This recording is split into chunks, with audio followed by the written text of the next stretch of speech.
재미수필문학가협회의 신순희 수필가를 소개하겠습니다.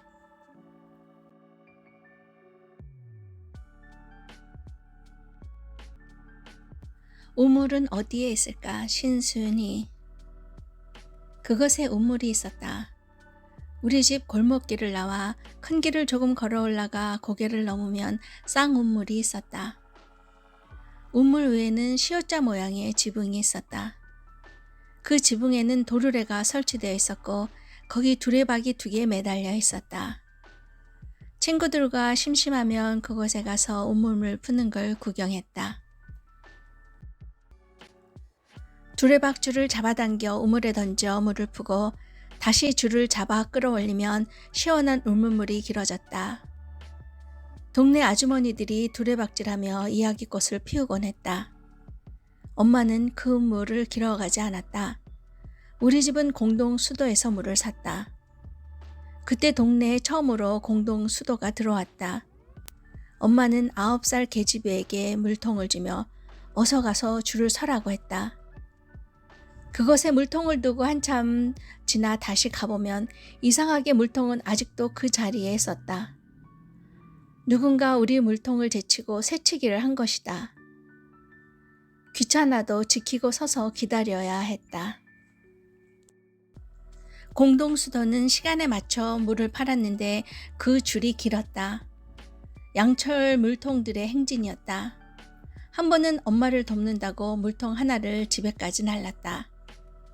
수돗물을 통에 3분의 2 정도 담고도 무거워 왼손 오른손 번갈아 들었지만 걸으면서 흔들려 엎질러진 물이 통에 반밖에 남지 않았다. 돈 주고 사는 물이었다. 어린 나는 최선을 다했지만 길바닥에 돈을 흘린 꼴이다. 우물물은 비누 거품이 잘 일지 않아 빨래하는데 힘들었다. 차라리 빗물이 낫다고 엄마는 말했다. 엄마는 수돗물을 아껴 빨래했다. 집에 물지개가 있었는데 누가 그걸 사용했는지는 기억이 나지 않는다. 다행히 곧 집에 수도가 들어왔으니 물고생을 오래 하지는 않았다. 집에 수돗물이 온종일 나오는 건 아니었다. 처음에는 시간제로 물을 제공했다. 엄마는 커다란 독을 부엌에 두고 수돗물을 받아두었다. 그 독 말고도 몇 개의 독이 더 있었다. 그 물을 퍼서 밥하고 설거지하고 빨래하고 엄마는 늘 바빴다. 비 오는 날 그 수돗물을 받다 보면 지렁이가 나오기도 했으니 얼마나 정수된 물인지도 알 수 없었다. 언젠가는 수도가에 빨래용 물을 받아둔 독에 쥐가 빠져 죽었다. 그 뒤처리는 엄마 몫이었다. 엄마는 뭐든 해야 했다. 능한 이모네는 집안 마당에 우물이 있었다. 더운 여름 학교 갔다 돌아온 사촌 오빠는 우통을 벗고 엎드려 맨 등을 내밀며 능한 이모에게 두레박 물을 한 바가지 부어달라고 했다. 우물물을 맞은 오빠의 등은 휘어오르며 으스스 떨었다. 생각해보면 그게 바로 얼마 전 유행처럼 번지던 얼음 물벼락 맞기 아이스 버킷 챌린지의 원조가 아닐까? 사촌 오빠는 그 우물에 자유자재로 드나들었다. 우물 안 패여있는 벽 틈에 발을 딛고 날렵하게 들어가 붕어를 놓아 길렀다. 찬물에 금붕어가 얼마나 견디었는지는 모르겠다. 냉장고가 귀하던 시절이라 이모는 수박을 우물물에 띄워 시원하게 식히기도 했다. 이렇게 용도가 다양한 우물이 우리 집에는 왜 없을까? 지하수가 풍부하던 서울이었다.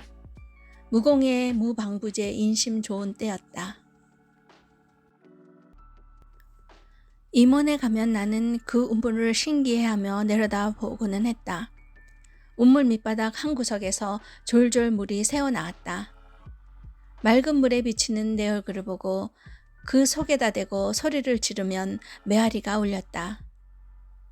손톱만한 자갈을 던져 물에 파문이 일게 하기도 했다. 능한 임원에 가면 부러운 게 또 하나 있었다. 이모가 밥할 때 쌀을 퍼내던 뒤주였다. 사도 세자가 뒤주에 갇혀 숨을 거뒀다는 건 나중에 좀 더 커서야 알았다. 식량을 비축해 두는 곳에서 사람이 굶어 죽었다는 사실을 알고 나서는 뒤주의 정이 떨어졌다. 어느 날 이모네는 우물을 없애고 대신 물을 한 바가지 붓고 펌프질을 해서 물을 길어내는 펌프를 설치했다. 우물을 들여다보고 노래를 부르면 얼마나 노래가 잘 되는지 그걸 없앤 것이 서운했지만 이모는 편하기만 하다고 좋아했다. 그 뒤로 임원에 가면 우물이 있던 자리에 긴 손잡이를 가지고 서 있는 쇳덩어리 펌프를 물끄러미 바라보고는 그 깊은 우물을 어떻게 메꾸었을까 걱정 아닌 걱정을 하고는 했다. 임원에 수도가 없었던 건 아니다. 수도와 펌프가 나란히 있었다. 결국 펌프마저 사라지고 말았지만